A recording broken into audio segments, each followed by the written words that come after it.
Good morning everyone. Happy Sunday po, church. Welcome to Disciples of Christ Church. We are here at Quakers Hill Neighborhood Center. So, a different venue. And it's a nice place. I welcome everyone today. Happy Sunday po sa inyong lahat. And we have a special occasion today. Happy Father's Day to everyone. Yay! Including the future fathers. So we're all celebrating. Let's start this right away. I'll just mention a very important Bible verse. This is related to our first song. In Second Chronicle, chapter 20, it says, when they are surrounded by an army, Israelites were surrounded by a huge, vast army. This is what the Lord says to you. Do not be afraid or discouraged because of this vast army, for the battle is not yours, but it's God's. Amen. This is our objective today. Let's leave the battle to our God. He is mighty and strong to fight our battles, our spiritual battles. So I invite everyone, church. Let's sing this.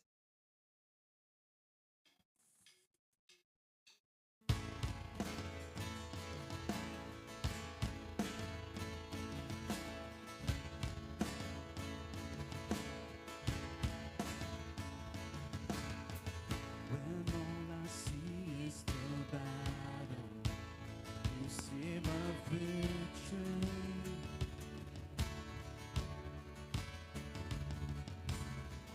When all I see is the mountain, you see a mountain move, Lord.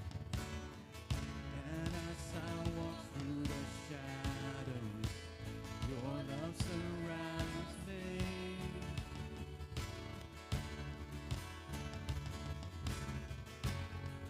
There's nothing to fear now, for I am safe with you. Everyone, let's sing this.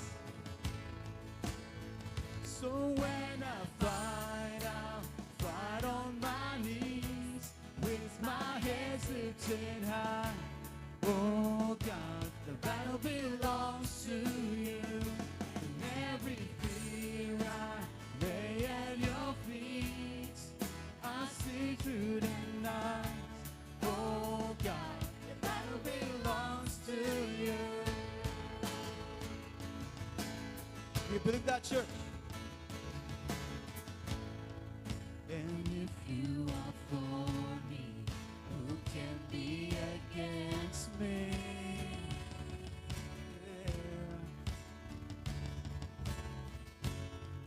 For Jesus, there's nothing impossible to you.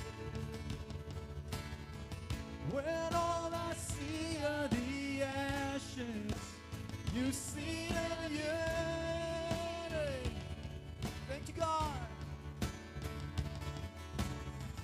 When all I see is the cross, God, you see the empty tomb. Everyone. So when I fight, I'll fight on my knees, with my head lifted high.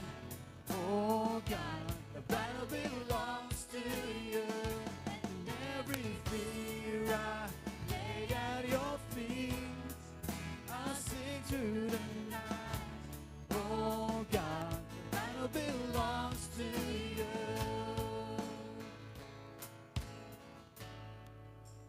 Almighty fortress, you go before us. Nothing can stand against the power of our God. You shine in the shadows with every battle. Yes, Lord, you are. Nothing can stand against the power of our God. Almighty fortress, you go before us. Nothing can stand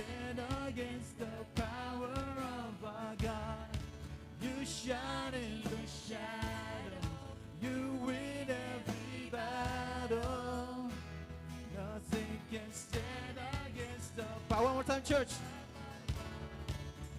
Almighty fortress, you go before Let's us. declare that, church.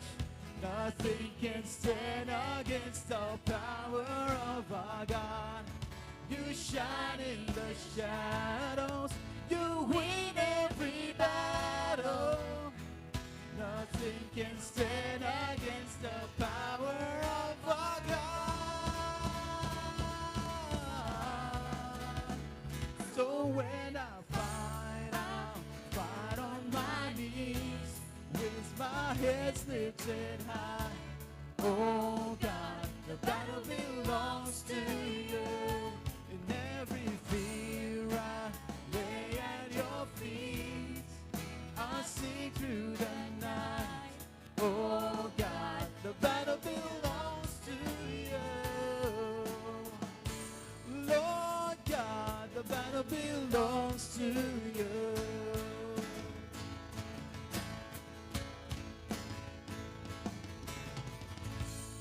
Hallelujah. Do you believe that, church? He fights our battles, spiritual battles. It's not our own, but it's God's. Amen.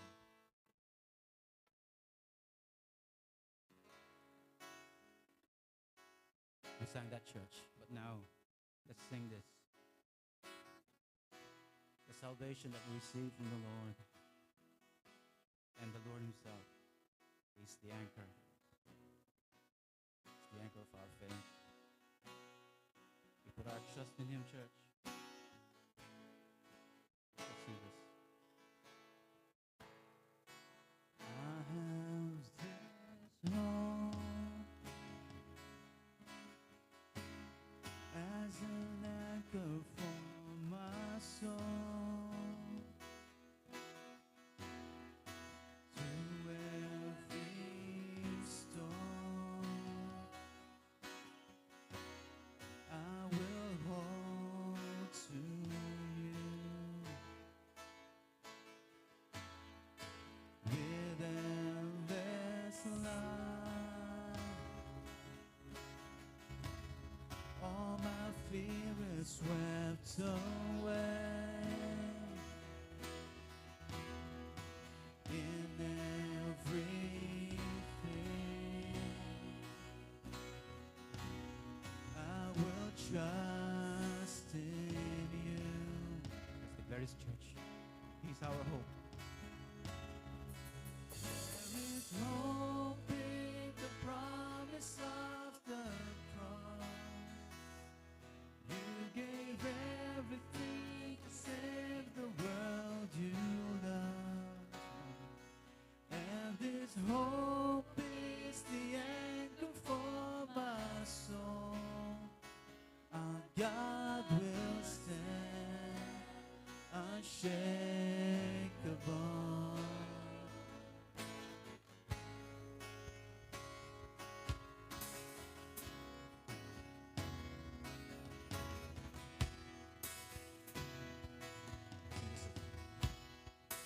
Unchanging one,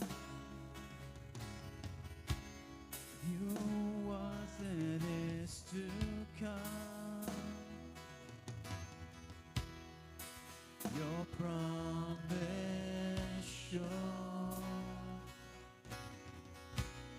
you will not let go. There is hope. There is hope in the promise of the cross.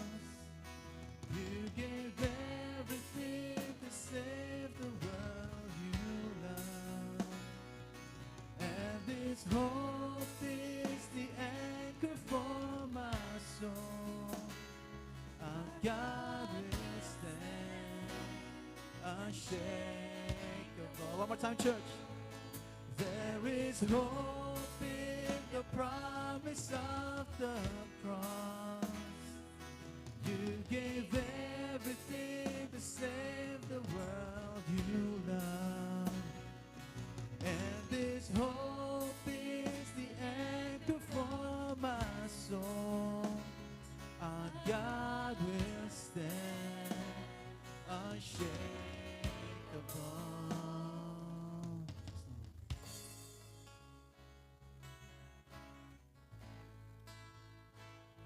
Help me, church.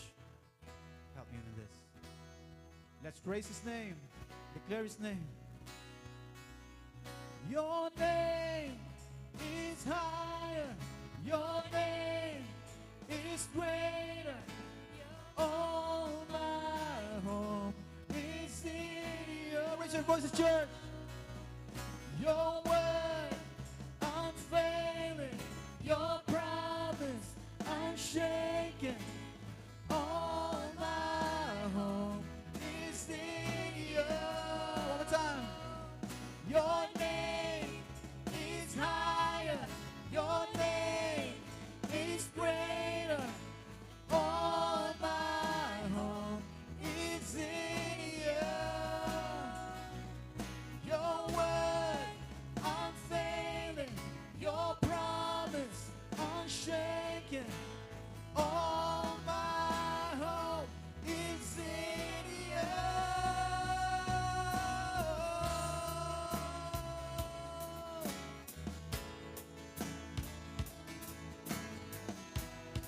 Declare His name, church. Raise your voices. Your name is higher. Your name is greater. All my hope is in you. Your word unfailing. Your promise unshaken. All my hope is in you. Help me, church. Your name is higher. Your name is greater. All my hope is in you. Your word unfailing. Your promise unshaken. All my hope is in you.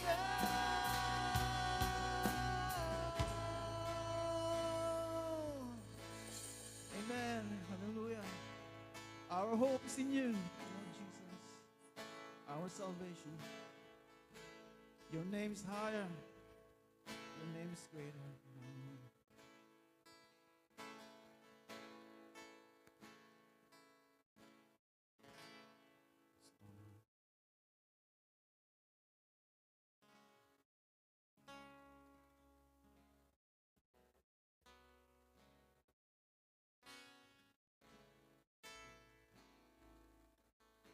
Church, our God is our Heavenly Father.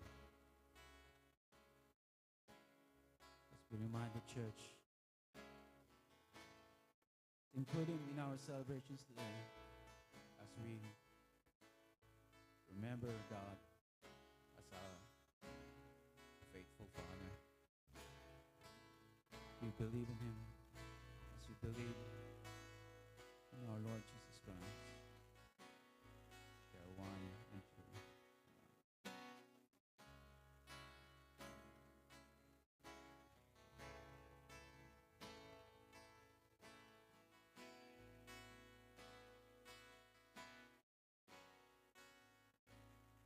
The words of Christ passed down through generation.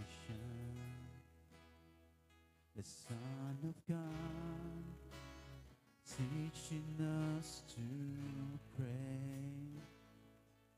Echoed words, Father, have your will, your way in me.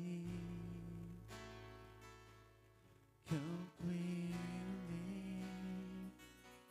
we wholly trust your faithful and provision. Yes, Lord. Amazing grace, mercy for our sins. May we forgive the way that you've forgiven us, oh Lord, so we can see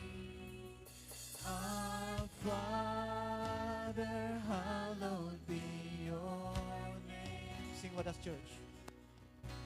Forever our God be exalted. Your kingdom come, and in us let your will be done. Our Father, lead us from the valley of temptation. Deliver us from the evil one. Yes, Lord.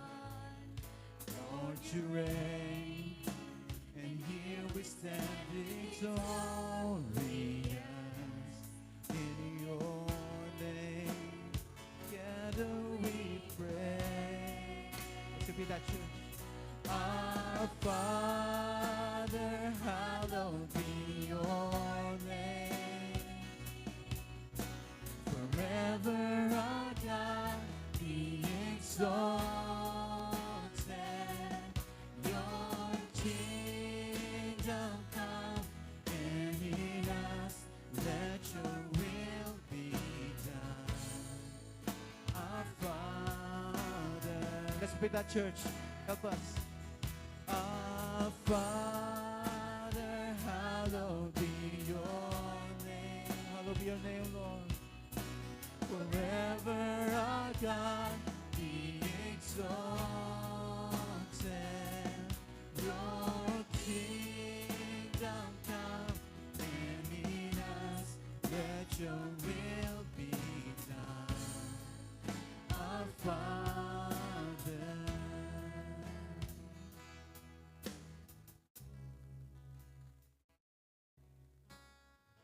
Let's proclaim this, church. Help me with this. This is our Lord's Prayer that He taught us. Yours is the kingdom and power and glory, God of authority, ancient of days. And yours is the wisdom and honor forever and always and always. One more time. Yours is the kingdom and power and glory, God of authority, ancient of days.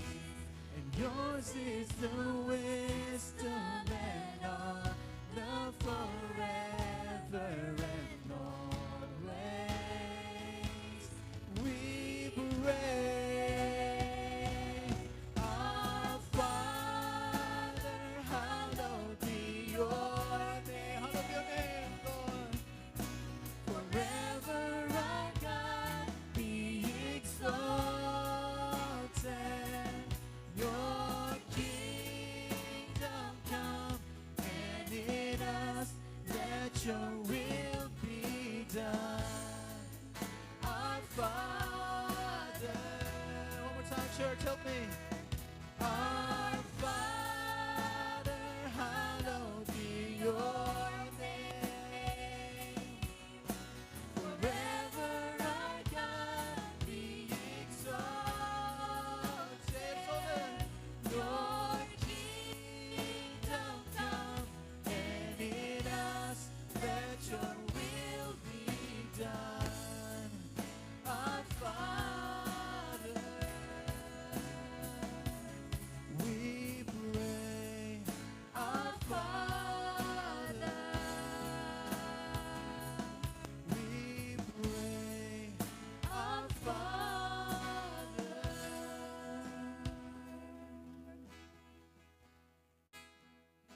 Our Father. And that's who you are, Lord.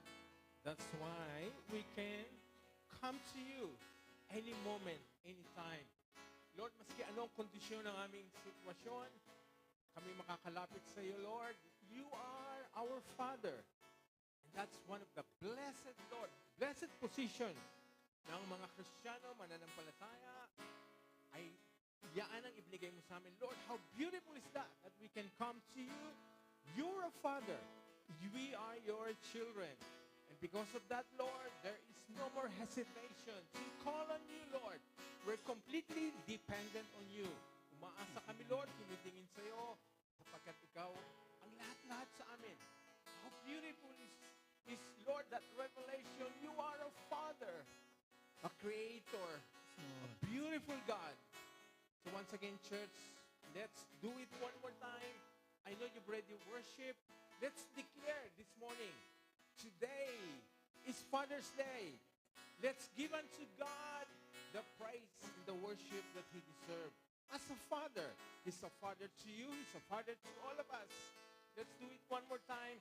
Let's sing the song declaring unto God being our good, good Father. Let's do it one more time. Let's come back to this. Help me, church. Let's declare this. He's worthy. Yours is the kingdom and power and glory, God of authority, ancient of days. And yours is the wisdom and honor forever and always and always. Yours is the kingdom and power and glory, God of authority, ancient of days. Yours is the wisdom and honor forever and always. We pray, everyone, church, help us. Our Father, hallowed be your name. Hallowed be your name, Lord. Forever our God be exalted. Your kingdom come, and in us let your will be done. Our Father,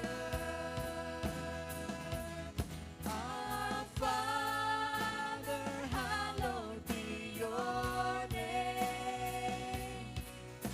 Forever our God be exalted. Your kingdom come, and in us let your will be done.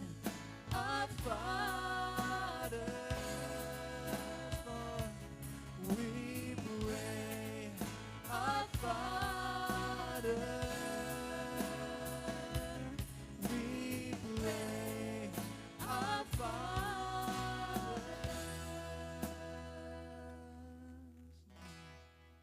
Praise you, Lord Jesus. We offer all this praises and worship unto you. Glory be to God. Amen.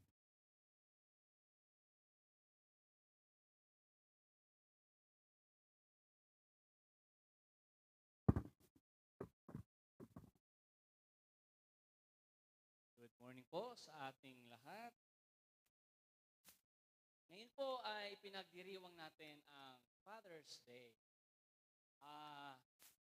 Yes, dahil tayo ay thankful na meron tayong ama na nagagabay sa atin. At lahat naman po tayo ay meron ding ama. Meron din po tayong tinatawag na Father.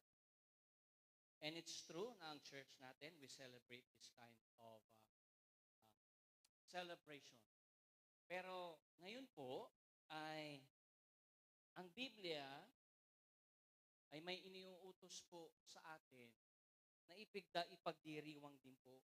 And bukod po sa Father's Day ngayon, since first week of the month, meron po tayong communion. At pa-ready po ng ating mga emblems.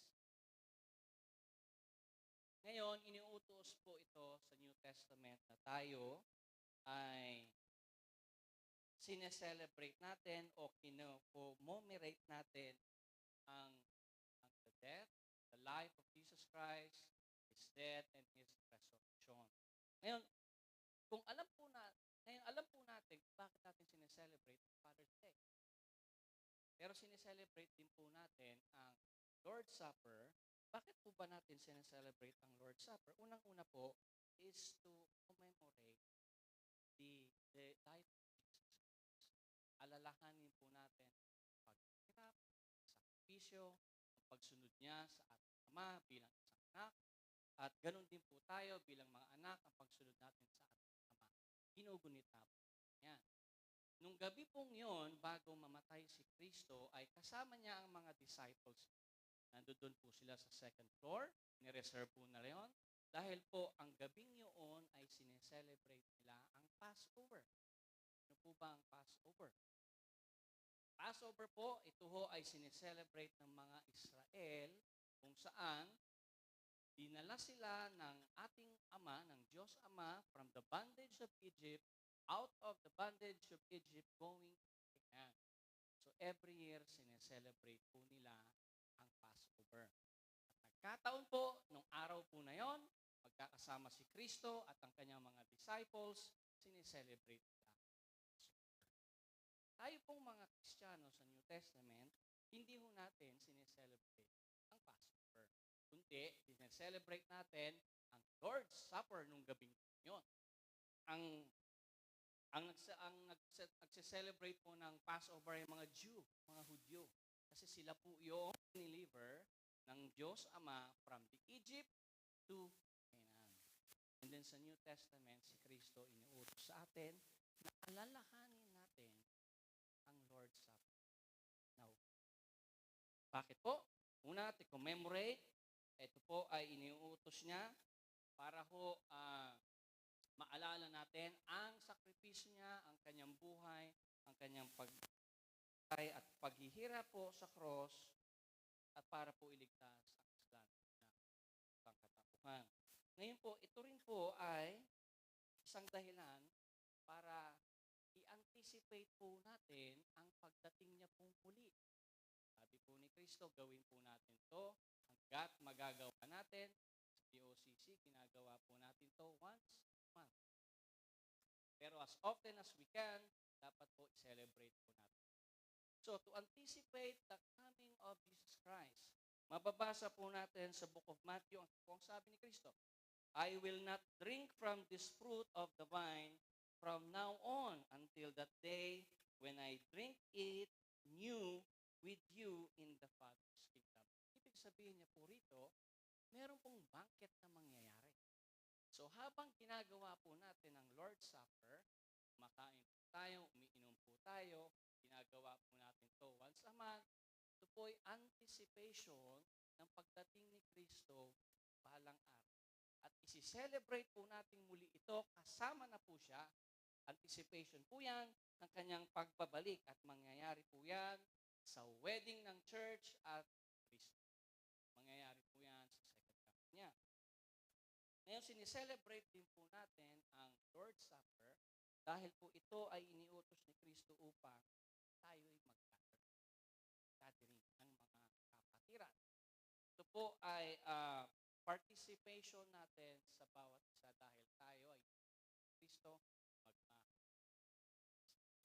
So ito ho ay gathering ng mga Christians, nagtitipon-tipon tayo upang i-celebrate po natin ang buhay ni Kristo, pagkamatay niya sa cross, ang pagkabuhay niyang muli, sineselebrate din po natin dahil tayo po'y nagligtas sa ating mga isa. Kung ready na po ang ating mga emblem,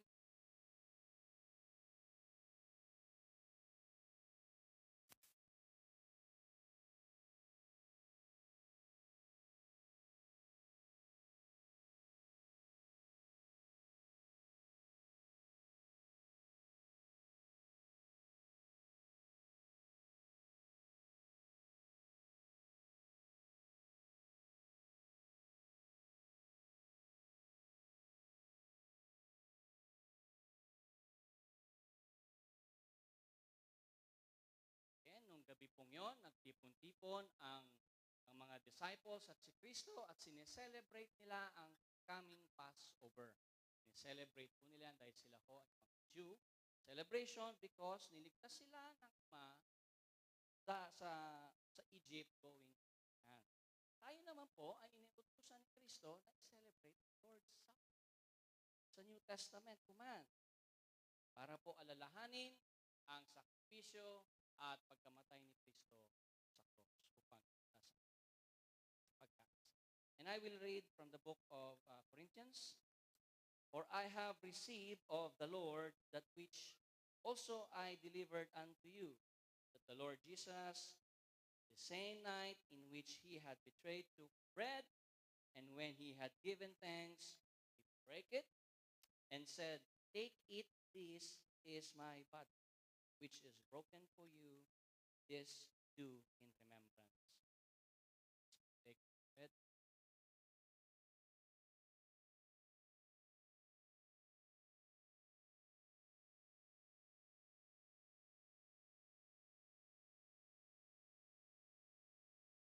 And after the same manner, also he took the cup when he had supped, saying, This cup is the New Testament in my blood. This do ye as oft as you drink it in remembrance.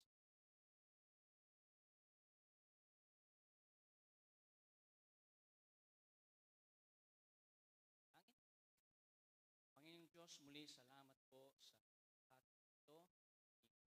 Tipon-tipon, Panginoon, anak, nagpupuri at nagpapasalamat, Lord, meron kaming pa na nagbibigay ng gabay po sa as we celebrate, Lord, Father's Day today, we remember also the death, the suffering, the resurrection of our Lord Jesus Christ, Lord. And Father, we just thank you, Lord, for the opportunity that as we continue to do this, Lord, in anticipation, in the coming of Jesus Christ, Lord God, as we, Lord, preparing our hearts, the banquet, Lord, the glorious banquet you prepared for us, Lord God, we will remember the death, the resurrection, the life of Jesus Christ. For he gave his life for us.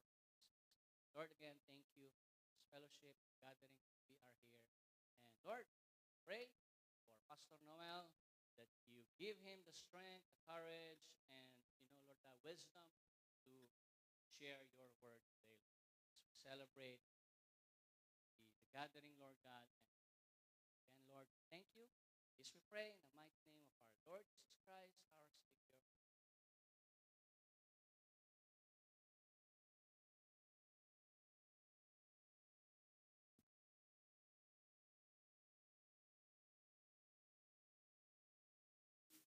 Thank you, Brother Long.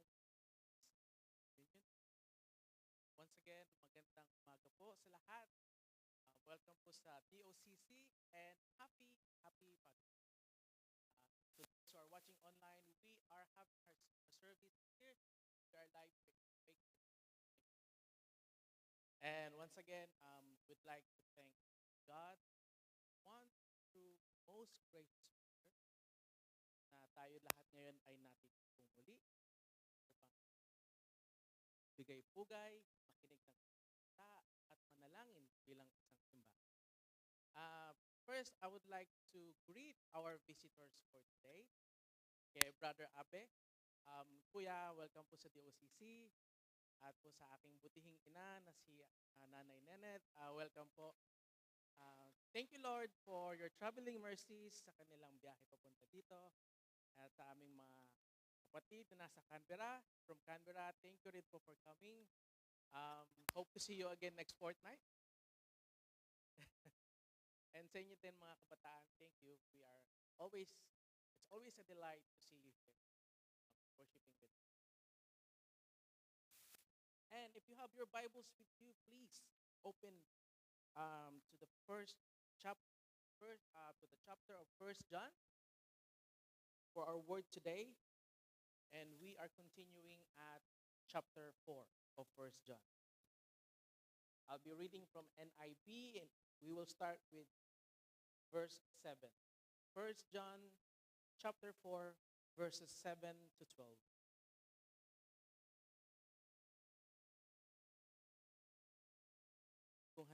ang lahat.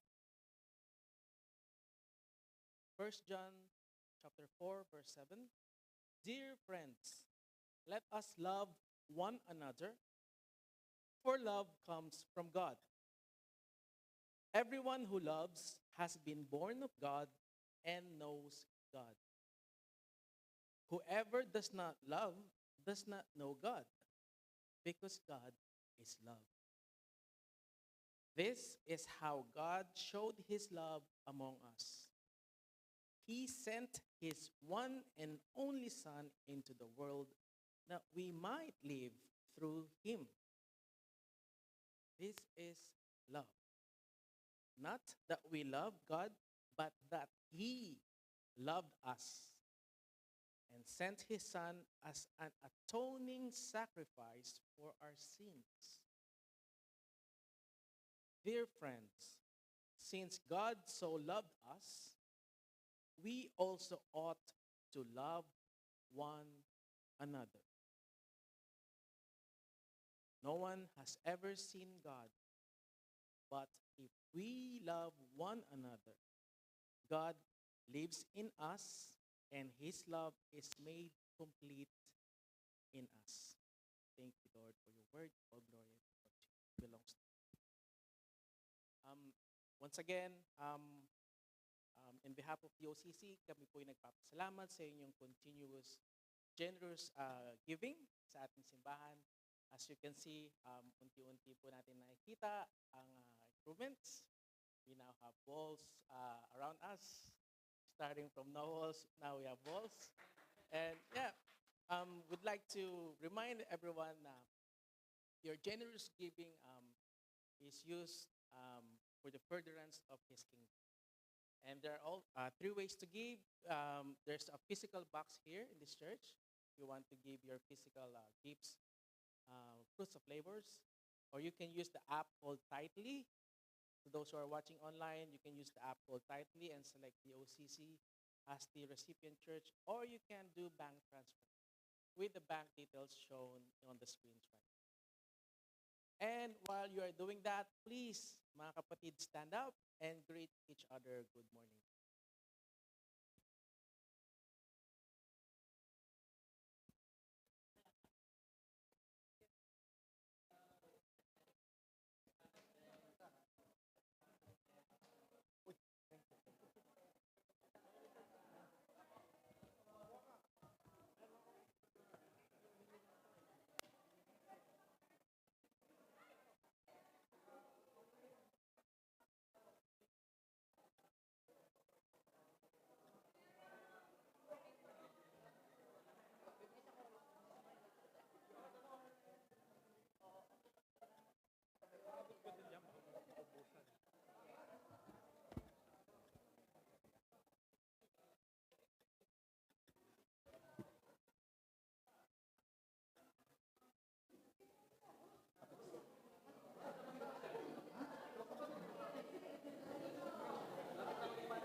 Morning, everyone.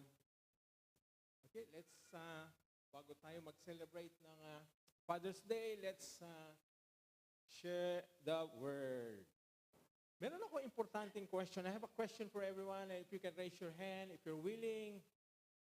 Sino sa inyo who can claim that you are really a child of God? I can truly say, I'm a child of God. God is my Father. Anak ako ng Diyos. And I can say, hindi ako nahihiya. And I can truly declare that I am a child of God. Who among you can do that? Okay? So, totoo yun talaga. So, we need to understand that we are children of God. And for us to do that, kasi kaya nga naging anak, you're a child of God because there is a Father. And that's why we're celebrating this morning, Father's Day. And the only being that we should be celebrating, completely giving Him all glory and honor is our Heavenly Father. Of course, we honor our earthly father. We respect them and we give the due honor to them. Pero ngayong umaga, ang ating pong dakilain ay ating Ama. The God, the Father. Now that you have declared that you are children of God. Ngayon, ang mga anak ng Diyos ay kailangan nalalaman ang pag-ibig ng Panginoon. So we should be able to understand the love of God. And you should be striving for that. You should be aiming for that. You should be studying for that. You should be reading for that. And you should be hearing and listening the love of God. Kasi ang sabi dito, pag-isipan ninyo kung gaano kadakila ang pag-ibig ng Ama sa atin. Tinawag niya tayo mga anak niya. At tunay nga na tayo'y mga anak niya. So we have to see how beautiful the lavish love of God for us.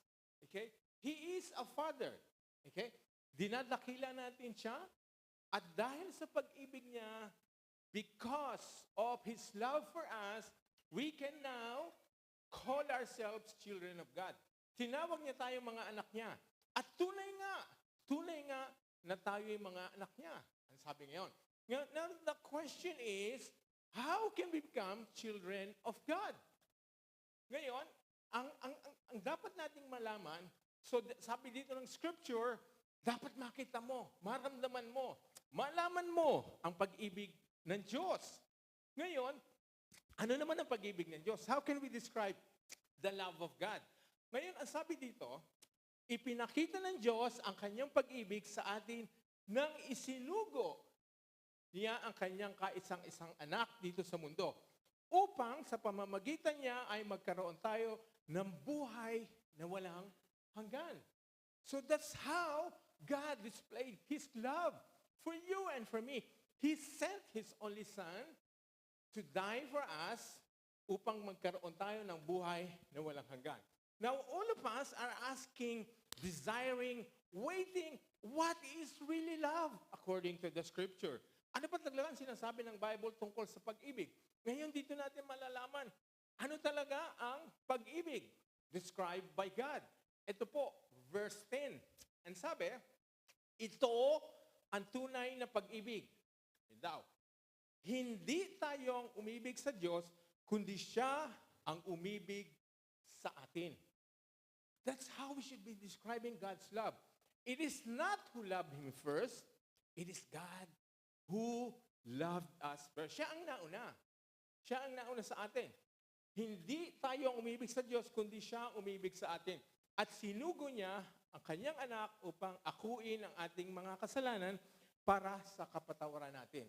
Ang ating pong salvation, your salvation, ang kaligtasan nyo, it's God who moved and initiated and done the first move. Now we can say, no, I have made the decision. That's why I am saved now. I am a Christian now because I have decided to follow God. I have decided to make Jesus my Lord and Savior.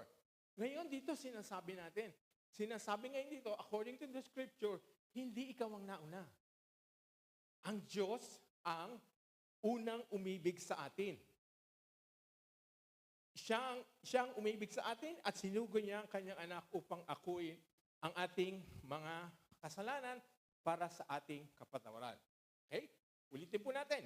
Hindi tayo ang umibig sa Diyos, kundi siya ang umibig sa atin. So now it is very clear, God owns salvation. Our salvation ay galing sa Kanya. Siya lahat ang gumawa ng paraan para kayo ay makakilala sa ating Panginoon, para kayo ay sumunod, for you to make God your Savior. Ngayon sasabihin natin, hindi, napakahirap intindihin nyo because I have chosen Him. Alam nyo ba na ang tao, kung hindi tinulungan ng Diyos, if God didn't help every one of us, because of our mind is so depraved, ang sinasabi, napaka-dumi ng isipan natin, ang puso natin is so deceitful, hindi talaga natin pipiliin ng Diyos kung hindi niya tayo tinulungan. Siya mismo ang gumawa ng paraan. Kaya nga po, tinuturo talaga ng Scripture na merong mga tinawag, na merong mga pinili. Kasi kung walang ginawa ang Diyos, no one will be saved because man is so sinful. Okay? So, makita natin. Dito ngayon, sabi, ngunit ang lahat ng tumanggap at sumasampalataya sa Kanya ay binigyan niya ng karapatang maging anak ng Diyos. Now, I've asked the question, who among you can claim that you're a child of God? Meron, totoo naman. Okay? But not everyone can claim to be a child of God. Hindi lahat pwedeng sabihin, no. So ngayon, narinig ko, ang Diyos pala ay, God is a loving God. And that He loves people. And then, so I can just be happy and I can just claim that I'm a child of God. Because that's what I heard the previous verse. Ngayon, sinabi naman ni John chapter 1, verses 12 to 13. Ang sabi, ngunit ang lahat ng tumanggap at sumampalataya sa Kanya ay binigyan niya ng karapatan. Okay? So may karapatan. Not everyone can claim that. Yun lamang, mga sumampalataya at tumanggap sa Kanya, binigyan niya ng karapatan maging anak ng Diyos. So anyone can wear t-shirts, I am a child of God. Can put stickers on their cars saying, I am a child of God. Can proclaim, can say, can put all the posts on Facebook and social media, I am a child of God. But without ng pagtanggap nyo, hindi nyo tinanggap, hindi nyo sumampalataya sa ating Panginoong Jesus, wala kang karapatan. You can say that, but it's empty. Okay? Ito pang maganda yung verse 13. Naging anak sila ng Diyos, hindi sa pamamagitan ng pisikal na pagkasilang o dahil sa kagustuhan ng tao, kundi dahil kalooban ng Diyos. So now you can see, it's God who helped you make the decision. God has chosen people. God has pre-elected people so that they can be helped. Their eyes can be opened. Their hearts can be softened. Kaya nga nung nadinig nila ang Ebanghelyo, tumugon sila. Kasi napapansin nyo, bakit hindi lahat ng tao ay na-save? Hindi lahat ng tao ay nagustuhan ng Ebanghelyo. Hindi lahat ng tao ay tinanggap ang Ebanghelyo. Because God needed to do the first move. Kaya nga ang sabi, hindi mo desisyon. It's not the decision ng mga tao, kundi kalooban ng Diyos. Yan isang bagay natin malalaman. Kailangan alam natin na ang relationship natin sa God the Father. He owns salvation. He moved. He did the first move. Kaya nga, kung pagtutugma-tugmain ang inyong mga buhay, halimbawa, yung mga grupo ng kabataan dito. Kasi nga, gagawa ang Diyos ng lahat ng paraan para ikaw ay malagay sa sitwasyon na ikaw ay makakarinig ng Ebanghelyo. Ikaw ay makakapakinig. Merong mag-share sa'yo. So yung mga bagay na yun ay pinagduktok-duktong niya ang event sa buhay mo hanggang makarating ka sa sitwasyon na someone shared the gospel to you. So God did all those things. And then God softened your heart. And God open your spiritual eyes. Kaya nga nung shinare sa'yo, nag-respond ka na kagad, yes! But without God's help, without God's decision, without God's electing you, choosing you, kasi nga wala tayong kakayahan, wala tayong karakter na para piliin siya. So God did not choose you because you're beautiful, you're talented, you're good, you're adorable, you're popular. No. Pinili niya kayo on His own volition. Siya mismo ang namili. So, kung, alimbawa, tatanungin natin, so totoo ba yun? Na ang mga makasalanan ay basta pinili na lang ng Diyos. Ang maganda, ang malaking sagot, yes! Pinili ng Diyos. So sa makatuwid po ba, meron diyang chismosa. Pinili siya ng Diyos. Hindi dahil siya ay mabuti o mabait. Meron diyang kriminal. Pinili siya ng Diyos, tinawag siya ng Diyos. Tinulungan siya mabuksan ang kanyang isipan para makadinig ng Ebanghelyo at makapaniwala siya. So meron diyang mga sinungaling. Basta pinili na lang sila ng Diyos. So wala pong karakter, walang adjective, walang anumang bagay na ginawa natin para tayo ipiliin ng Diyos. Simply, He has chosen us. Kaya kung yun po ang maintindihan natin, malalaman natin, talagang dadakilain mo ang Diyos. Talagang sasambahin mo siya. Lord, pinili mo pala ako. Pinili mo ko sa dami-dami, sa libo-libo, milyong-milyong tao na nandito sa mundo, pinili mo ko. Ngayon, hindi natin sasabihin, Lord, unfair naman. Bakit ka merong mga pinili at merong mga hindi? Ngayon, alam niyo ba ang sitwasyon natin? Hindi natin pwede matawag na fair ang Panginoon. Kasi nga, dahil tayo'y lahat makasalanan, wala daw na isa mang mabuti. Lahat tayo'y mga makasalanan. Ang ating pong destinasyon ay eternal punishment. Walang hanggang kaparusahan. So yun, kung lahat ng tao ay dinala sa impyerno, ay karapat-dapat pa rin. Fair pa rin ng Diyos. Dahil lahat nga ay naging makasalanan. Pero, eto ang maganda. Dahil meron siyang awa, meron siyang grace, meron siyang mercy, pumili siya ng ibang tao na makakakita ng Ebanghelyo, magre-respond sa Kanya, at sila po ay maliligtas. So yun. So hindi natin pwedeng tawagin na unfair ang Diyos. Kasi lahat naman sila talagang papunta eh. Kung lahat ay walang naligtas, ang Diyos ay makatarungan pa rin. He is just. Kaya yun, intindihin po natin talaga na ang Diyos ay tumulong sa ating lahat. Okay? Ito pa ang maganda. Kaya makikita niyo po, ito po isang patotoo na walang makakalapit sa Panginoon kundi gumawa ng first step ang move. Gumawa ng first step ang Diyos. Ang sabi, ito po, malinaw na malinaw. Walang taong makalalapit sa akin maliban ilapit siya ng Ama na nagsugo sa akin. Okay. So it's not your first move. It's not your decision. God has, in His divine grace, suddenly drawn you towards Christ. Suddenly, nakita ka ng Panginoon, hinila ka niya papunta kay Kristo.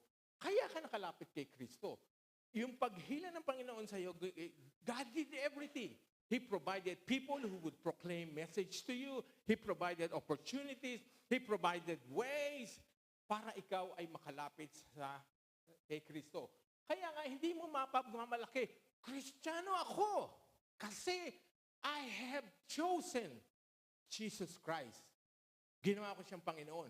Pero yon ay nangyari, yung desisyon na yon, gumalaw muna ang Panginoon. Kasi kung hindi siya gumalaw, ang sabi dito, siya ang Panginoon na nagdadala. Walang tao. Sabi, alam niyo ibig sabihin ng walang tao? No one can come to Jesus Christ unless the Father draws that person to Christ. Okay? Kaya ang ganda ng sinasabi dito ngayon ni Jesus Christ, those people that have chosen to be my disciples, my children, those people who would follow me, they are going to be saved. Kaya nga ang pangako ngayon ni Kristo, Lahat. Everyone that the Father has drawn to Jesus Christ. Kaya makikita nyo, we're celebrating Father's Day. That's why we can clearly say, God, you're a good Father because you have drawn me towards your Son. And that's the reason that I have been saved. None in me contributed to thee. You decided. Kaya nga sabi sa Scripture, di ba, yung mga tao, bago pa pinanganak, pinili na ng Diyos. Tinalaganan ng Diyos kung sino ang maliligtas. Kasi kung wala yung katotohanan na yan, nagiging mayabang ang tao. Kukunin natin ang credit. I have been to that church and that pastor preached the gospel to me and I have brothers and sisters who helped me become Christian. Ginamit lamang sila ng Diyos. Pero lahat talaga ng nag-initiate ay ang Diyos. Hindi kayo nakalapit. Hindi kayo nakalapit. Kung hindi talaga nagdesisyon ang God the Father na lumapit kayo sa ating Panginoong Kristo. Kaya nga, hindi natin pwedeng ignore ang God the Father because He is the author of salvation. He drawn people unto Jesus Christ. Ito naman ang pangako ni Jesus Christ. Bubuhayin niya sa huling araw. Ibig sabihin, they will receive salvation and they will be with God in eternity to enjoy heaven in the presence of God.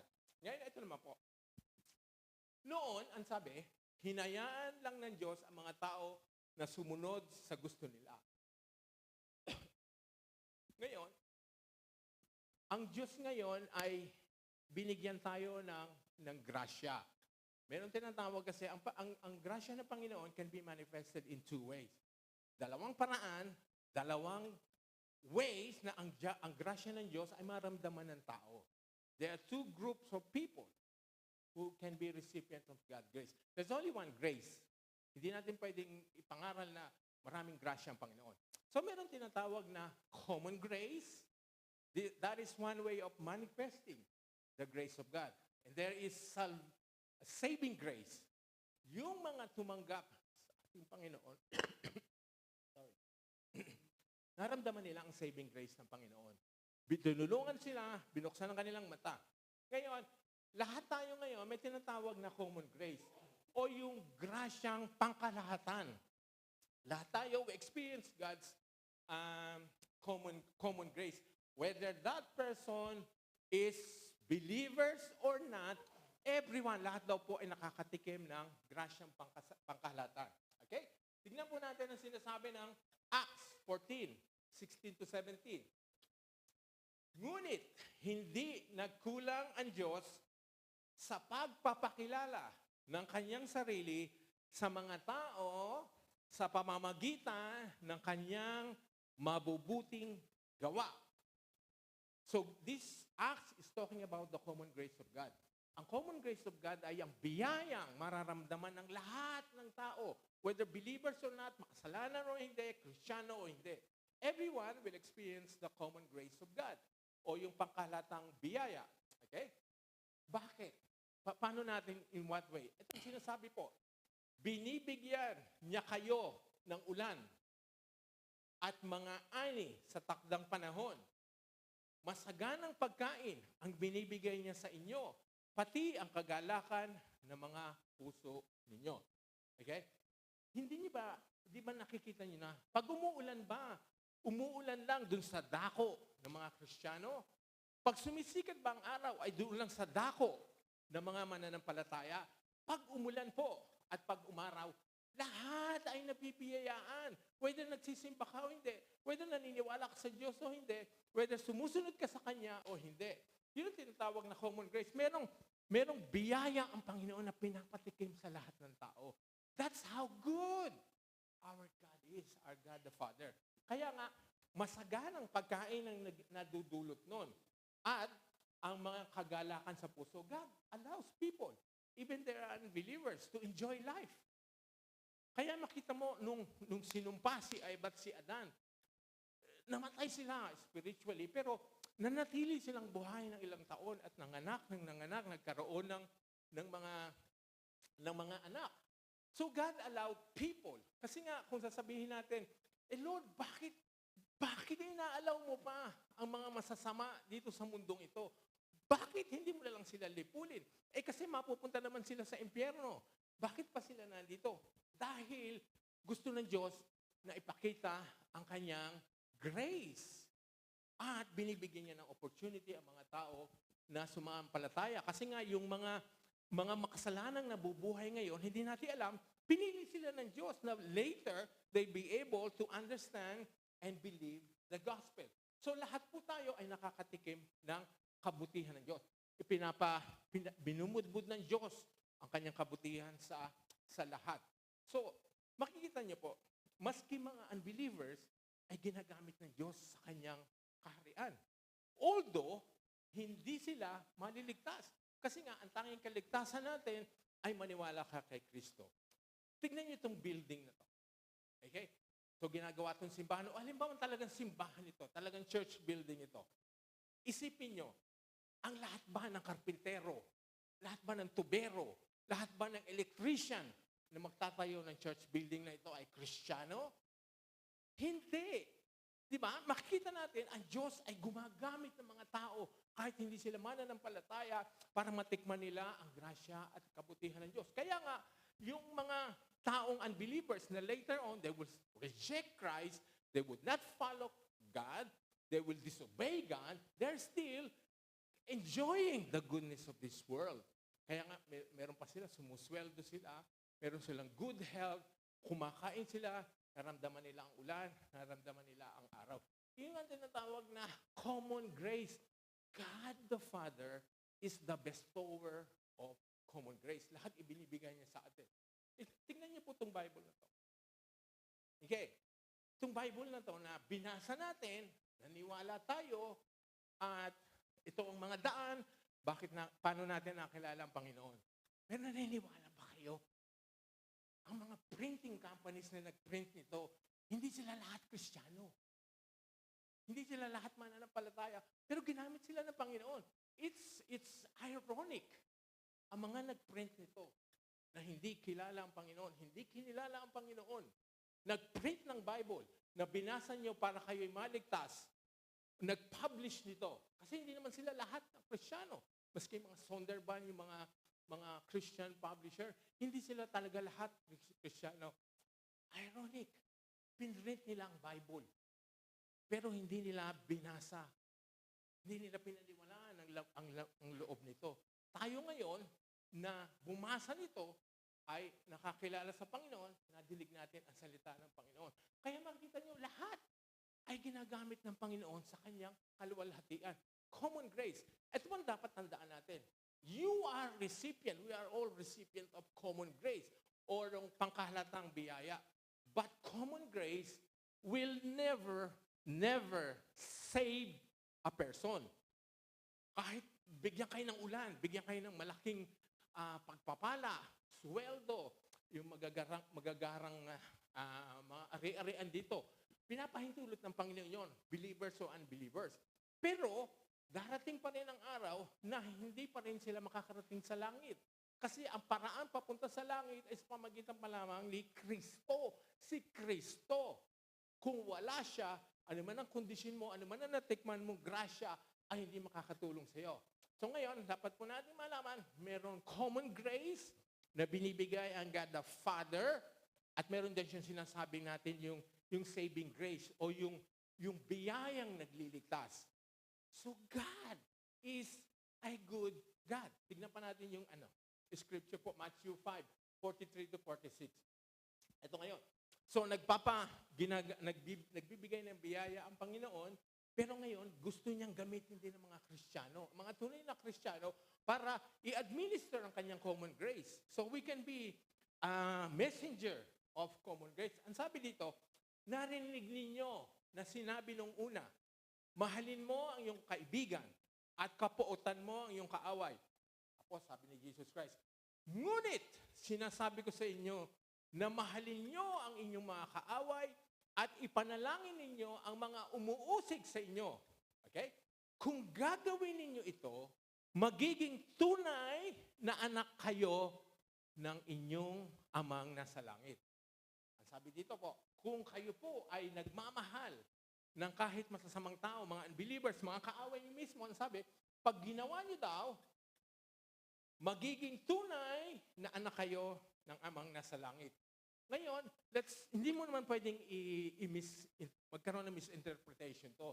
Sabihin mo ngayon, sabihin natin, pag gumawa pala ako ng kabutihan, ako'y magiging anak ng Diyos. Hindi po yun ang sinasabi. Kasi kahit anong kabutihan ang gawin mo, ang sabi kanina binasa natin, hindi ka magkakaroon ng karapatang tawag ng anak ng Diyos. Yung sinasabi dito, kung ginagawa daw natin yun, nagmamahal tayo, we love people, our enemies, those who hate us, sabi, that is the proof that you are a child of God. Yun ang pruweba. Kung hindi ka na namimili, kung sino ang iyong pinagdarasal, at tinutulungan, minamahal, then it's a proof, yun ang ebidensya na ikaw ay talagang anak ng Diyos. Sabi dito, no? Sapagkat, hindi lang sa mabubuting tao niya pinapasikat ang araw, kundi pati na rin sa masasama. Who's doing this?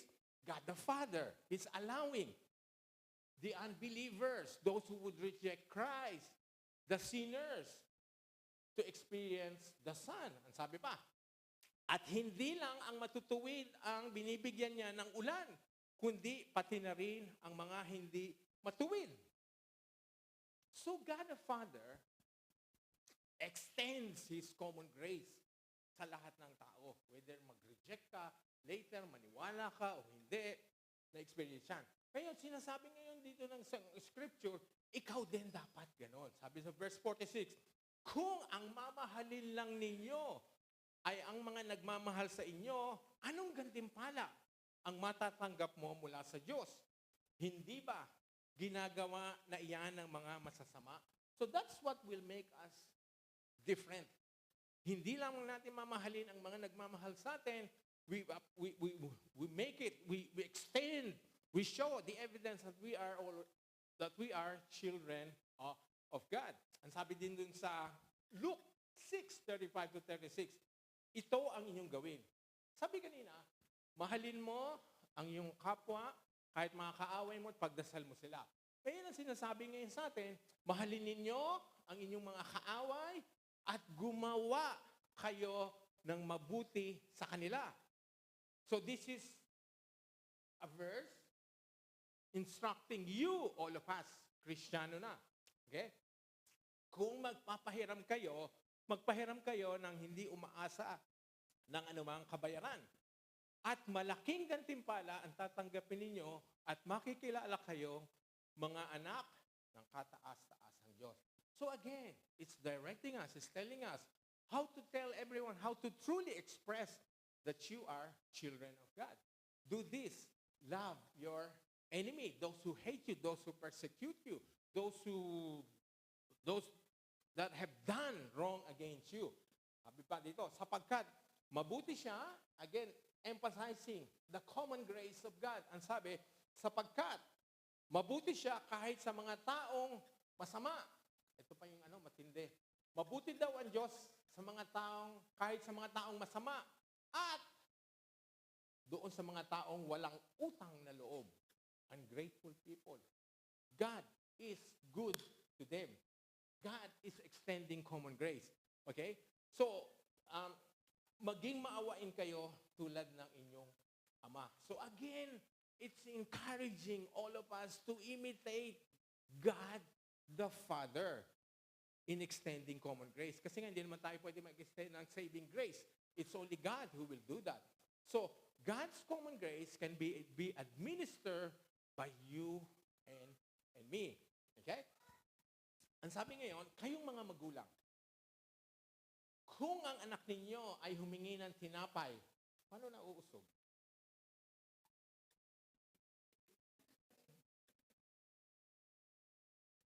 Kung ang mga anak ninyo humingi ng tinapay, bibigyan ba ninyo ng bato? At kung humingi sila ng isda, bibigyan ba ninyo ng ahas? Sabi dito, tayong mga earthly fathers, earthly parents, hindi natin gagawin yan. Humingi ng tinapay, ang mga anak natin, ay bibigyan natin ng bato. Humihingi ng isda, bibigyan daw natin ng ninyo ng ahas, sabi. Okay? Kung kayong masasama ay marunong magbigay ng mabuting bagay. Sino yung mga masasama? Kasi ang tawag sa atin, kung i-compare tayo talaga sa Diyos, we are evil. We are sinful. No matter how good we are. Sabi ngayon, kayong mga masasama, that is only in comparison with God. Tayo ay masama. Di ba? Ay marunong magbigay ng mabubuting bagay sa inyong mga anak, gaano pa kaya ang inyong ama na nasa langit na ibibigay niya ang mabubuting bagay sa mga humihingi sa Kanya. So God is not, this verse is telling us, God the Father, God can extend goodness, can administer good things sa Kanyang mga anak. Kahit pa sila ay hindi perfecto, sila ay hindi tatanggap sa Panginoon, sila ay magiging mananatiling masama. Okay? Ito pang isa. Sabi, at dahil mga anak na tayo ngayon ng Diyos, isinugo ng Diyos ang Espiritu ng Kanyang anak sa ating puso, kaya makakatawag na tayo sa Kanya ng Ama. So this is the most beautiful benefit of being a child of God. You are now able to call God the Father, Abba, Father, o Ama. Ama natin siya, okay? Ngayon, ito na naman po ang qualification. Not everyone can call God their fathers. Ang sabi, dahil mga anak na kayo ngayon ng Diyos, isinugo ng Diyos ang Espiritu ng Kanyang anak sa ating puso. So, the Holy Spirit ngayon, makikita natin, God the Father, Jesus Christ, they are all working together for your salvation, for my salvation. Ngayon, makikita natin, even the Holy Spirit, kaya nga, the whole Trinity is working in you, in people's life. Para tayo talaga makatawag sa Diyos. Kaya nga sabi, pinadala ng Diyos ang Espiritu ng Kanyang anak sa ating puso, kaya makakatawag na tayo sa Kanya ng Ama. So, sana ang mensaheng ito ay talaga mabuksan ng mga mata nyo that there is a loving Father. There is a Father who loves all creation. Although, He won't be saving everyone. Kasi nga, mananatili silang matigas ang kanilang mga puso. Okay? Okay. Matthew 10:28. Ang sabi, do not be afraid of those who kill the body but cannot kill. Ba't nag-i-English? Huwag kayong matakot sa mga gustong pumatay sa inyo. Ang katawan lang ninyo ang kaya nilang patayin. Pero hindi iyon ang inyong kaluluwa. Sa halip, matakot kayo sa Diyos na siyang may kakayahang puksain ang katawan at kaluluwa ninyo sa impyerno. Hindi ba napakamura ng halaga ng 2 maya? Pero wala ni isa man sa kanilang mahuhulog sa lupa nang hindi ayon sa kagustuhan ng Ama. Now, what is this scripture telling us? Meron na namang bagong subject. That there is a providential control by God. That He controls every event sa mundo ito. Every event. Yes. Every event. Maski mga malungkot, masama, mga namatay, nagkasakit. God allowed all those things. There are many purposes. There are many reasons why God allowed those difficult moments, hard things na nangyari sa buhay natin. Kasi meron siyang purpose. O meron siyang gagawin para ang pagduktong-duktongin na events na yon. Alam niyo ba na ang Panginoon, dahil sa kanyang kagalingan, because He's an omnipotent God, He can use evil even for His plan, His purposes, and for His glory. It's not tolerating evil. It's not accepting it's okay to do evil, but He can use everything, the good and the bad. That's how God is. Kasi anong importansya po na kailangan maniwala tayo ng lahat ng events sa mundong ito ay nasa ilalim ng Panginoon. He allowed those things. Though He didn't do the evil, He allowed even the evil to happen. Kasi nga merong purpose. Okay? Kamukha na lang nito example, sabi wala daw mayang mahuhulog, walang maliit na ibon na mahuhulog sa lupa o mamamatay. Kahit siya pa ay tinirador, siya pa ay binaril, ano man na nangyari, those events God allowed to happen. Okay? Sabi, walang ibon nababagsak sa lupa na hindi ayon sa kalooban ng Panginoon. Ang sabi ngayon dito, kung yung mayang yon ay binabantayan, pinapangalagaan ng Panginoon, kayo pa, ako pa, na mas mahalaga, ang sabi, mas mahalaga kayo doon sa mga ibon na yon. Kaya nga sabi, mas lalo na kayo, maging ang bilang ng inyong mga buhok ay alam niya. Kaya huwag kayong matakot dahil mas mahalaga kayo kaysa sa maraming maya, sa mas maraming ibon pa. Na kahit isang ibon, kahit isang ipis, kahit isang lamok, kahit isang langaw, ay kinreate ng Panginoon, merong dahilan. At wala daw mamamatay, walang maaalis, walang pupuksain na hindi ayon sa kalooban ng Panginoon. So, ang lahat ng nangyayari sa buhay nyo ay kalooban ng Panginoon. Kaya nga maaaring doon pa lang sa mga nakarating dito, diba, mga kabataan natin. So God made a way for you when you applied for student visa, makarating kayo dito. Kasi, bakit kayo pinarating dito? Kasi mayroong pagkakataon pala that you would meet Christians, that you would be involved in the church. And because of that, you were able to recognize God. You would be able to recognize the beauty of our Savior. You'll be able to understand the meaning of the cross. So lahat ng bagay na yan ay ginamit ng Panginoon. So kung ano man mangyari sa atin, siyempre ipagdadasal natin ang kabutihan ninyo, kung ano man ang desire sa puso nyo, pero maaring pinahintulot ng Panginoon yon, the ultimate purpose was for you to understand the gospel. Everything else, kung pagkaloob niya o hindi, is enough because yun ang pinaka-importanting mangyari sa inyo at sa akin. Ang maintindihan natin ang Ebanghelyo. Ang maintindihan natin ang kabutihan ng Diyos. Kaya nga ito, sinasabi, huwag kayong matakot, huwag kayong mag-alala. Kung ano man ang mangyari sa inyo, na pinagdasal nyo ay hindi nangyari. Okay? So ngayon po, naiintindihan natin na God controls everything. God is the author of your salvation, my salvation. Kaya nga wala. Zero. Gada. Wala tayong maipagmamalaki sa Diyos. I am involved in the church. That's why I'm a Christian. I am being involved in that ministry. I am helping doing those things in the church. Kasi una, kaya ka na-involved sa church because you first able to recognize, accept, acknowledge, believe, have faith on Jesus Christ. Which, in the first place, tinulungan ka ng Diyos na mangyari yun. Tinulungan ka ng Diyos, nagpadala ang Diyos ng mga tao sa iyo. Ikaw ay napadpad sa isang lugar na na-involve ka dun sa church. Ikaw ay nakapakinig sa radyo, na binuksan mo ang YouTube, may nadinig ka nag-share ng gospel, meron kang kantang na nadinig. Lahat po yun ay ginagamit ng Panginoon para ikaw ay makakilala ng Ebanghelyo, makilala mo siya.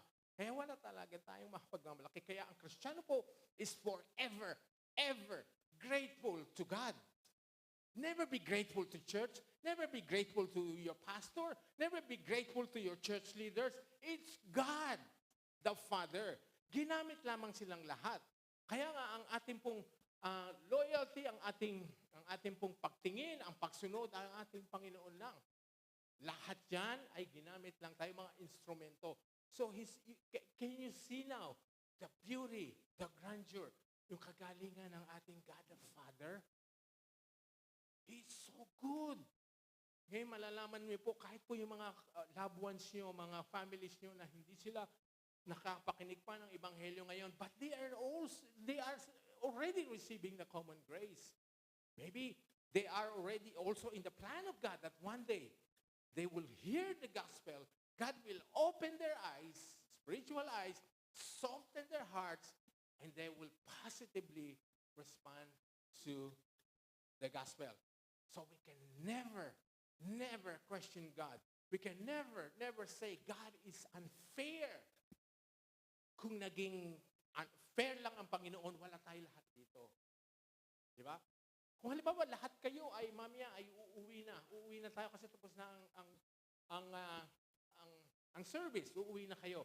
Meron akong 10 ticket ng movie. Ngayon, pumili ako ng 10 sa inyo na sasama sa akin sa movie. Ngayon, yung ibang hindi nakasama sa movie, sasabihin, unfair ka naman. Bakit 10 lang ang kinuha mo? Kasi nga, out of my, naging gracious lang naman ako, di ba? Lahat naman kayo talaga iuwi na. Naging gracious lang ako, pumili lang ako ng 10. Hindi ko kaya lahat kayo. So would that make me unfair? Would that make me may favorite? Kasi 10 lang. So that's a poor analogy. But that's how God moves. God pre-elected. God predestined people. Kasi kung wala yon, ang tao, iaangkin niya ang credit. Iaangkin niya lahat. Kaya nga, ang mga taong na saved is forever, ever grateful unto God.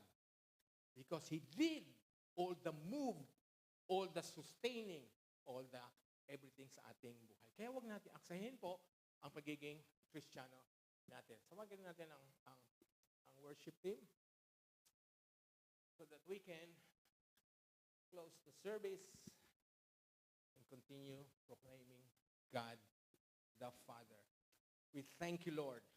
Now we understand, Lord, how good you are, how beautiful you are as a Father.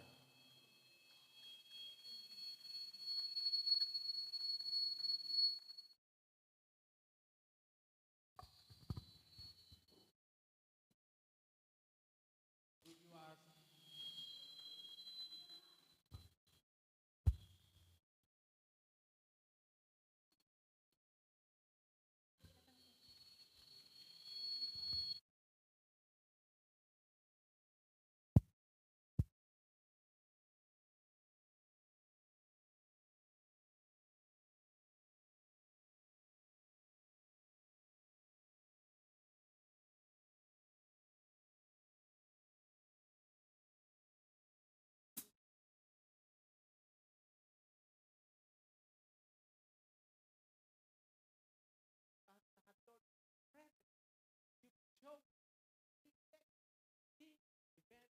people.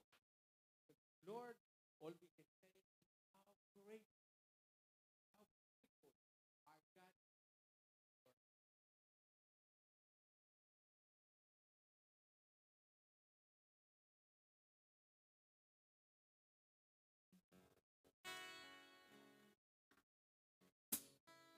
Thank you, Pastor Noel, for that beautiful message. We owe everything to our Heavenly Father. Our salvation. He predestined us. He chose us, church. And we are forever grateful for what He has done through our Lord Jesus Christ. Let's sing to our Father. Let's be thankful to Him, church. His will be done unto us. Help me sing this song. The words of Christ passed down to generation. The Son of God teaching us to pray. Echo us, Father, have your will, your way in me. Completely, with only trust, with faithful and patience. Amazing grace, merciful.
and bliss glorious in your name. Together we pray. Our Father, hallowed be your name. Forever our God be exalted. Your kingdom come, and in us let your will be done. Our Father.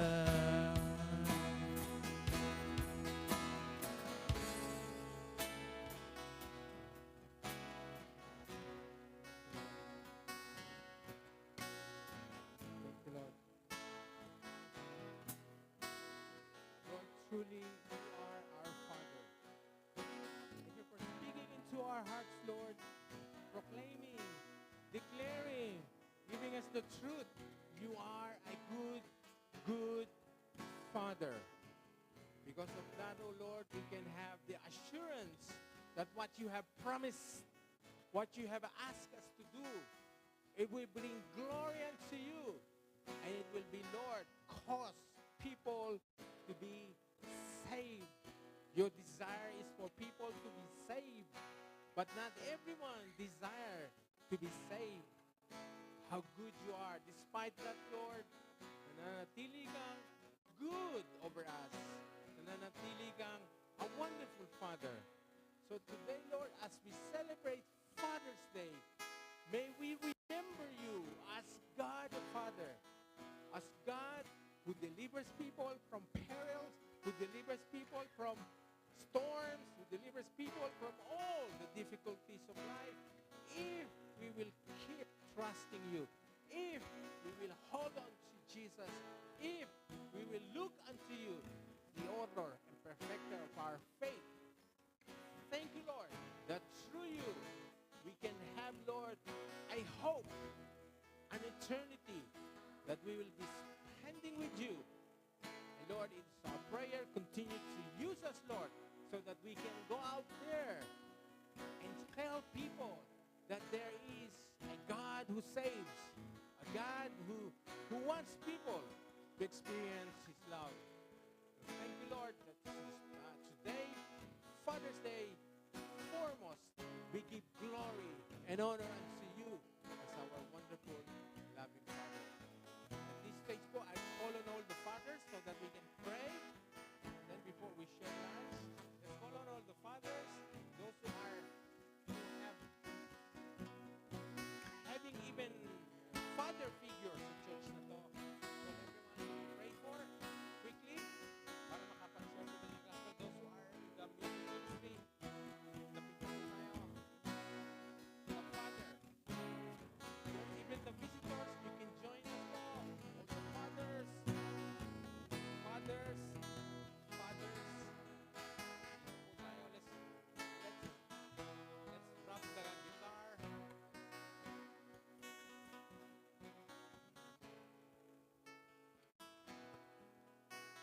Father figure. Drop join us. Okay. We thank you, Lord, for giving us the earthly fathers, Lord.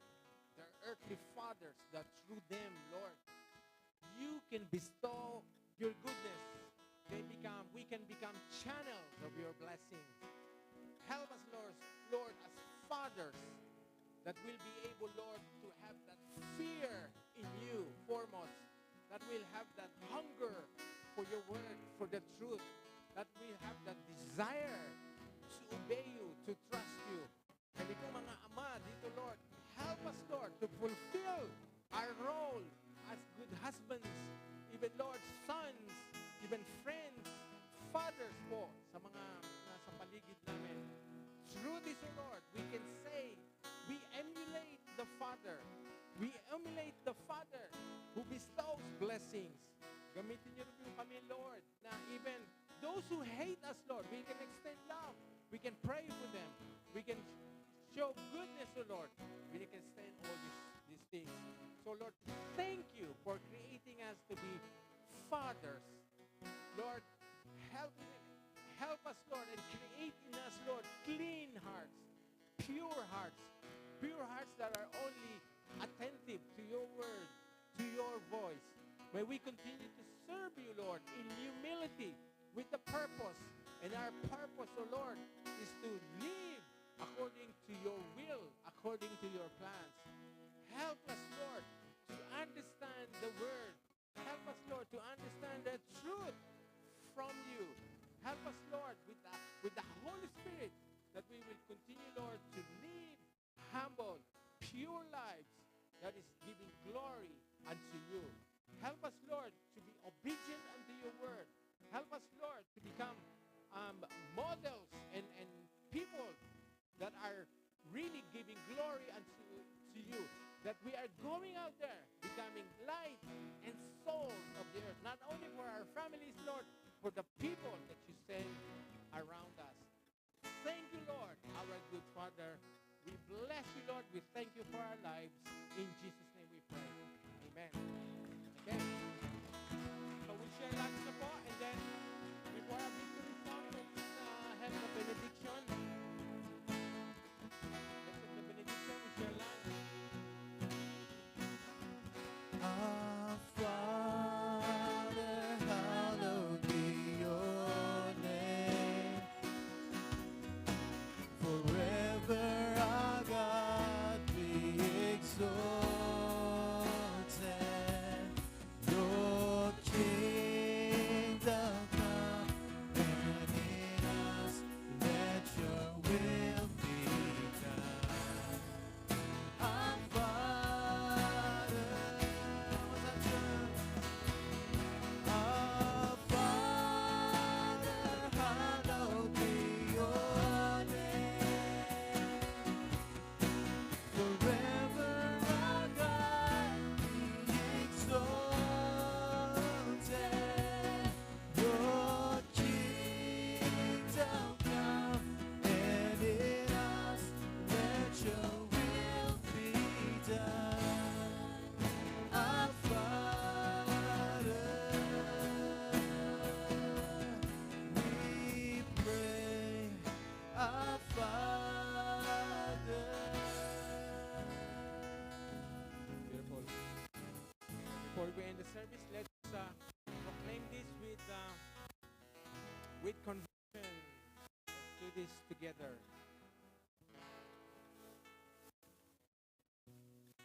Do this together. May the God of hope fill you with all joy and peace as you trust in Him, so that you may overflow with hope by the power of the Holy Spirit. Lord will keep you from all evil. He will keep your life.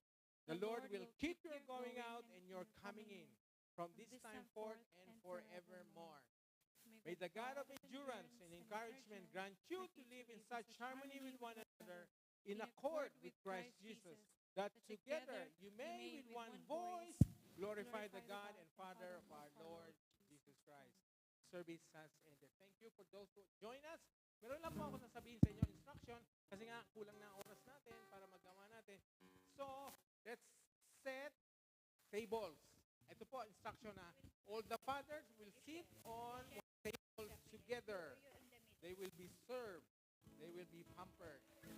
Ganun lang po. So, and tapos po, after lunch, we'll have tributes. Meron po tayong mga magandang bagay na nakalaan para sa ating mga fathers. Okay. Okay, so let's set tables, and then while they're singing the victory song, let's do two tables for fathers.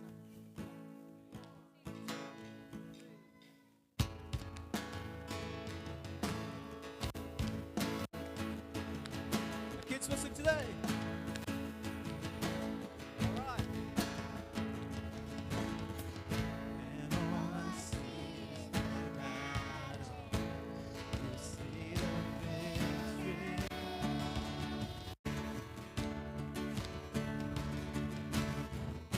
And all I see is the mountain. You see your mountain.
impossible.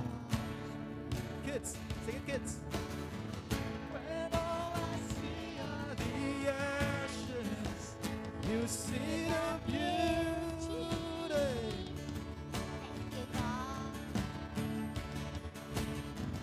When all I see is the cross, God, you see the empty tomb. So when I fight on my knees, with my hands lifted high, Oh God, that belongs to you. When I fear, I lay at your feet. I sing through the night. Oh God, that belongs to you.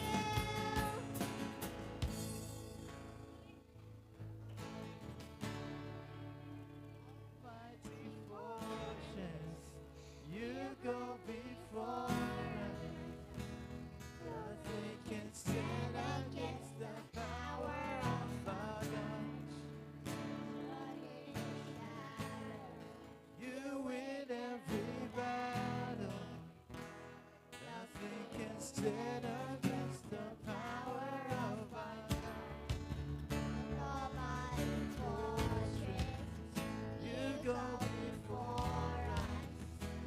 Nothing can stand against the power of our God. You shine in the shadows. You win every battle. Nothing can stand against the power of our God.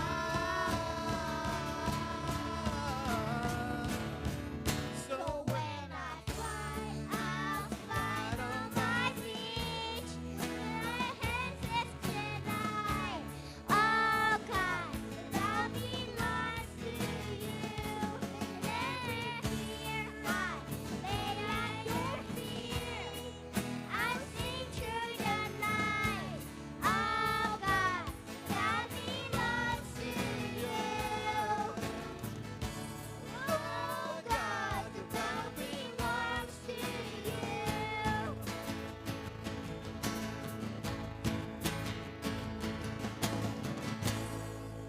Yeah, thank you, Lord. Thank you, kids. Great job. Great job.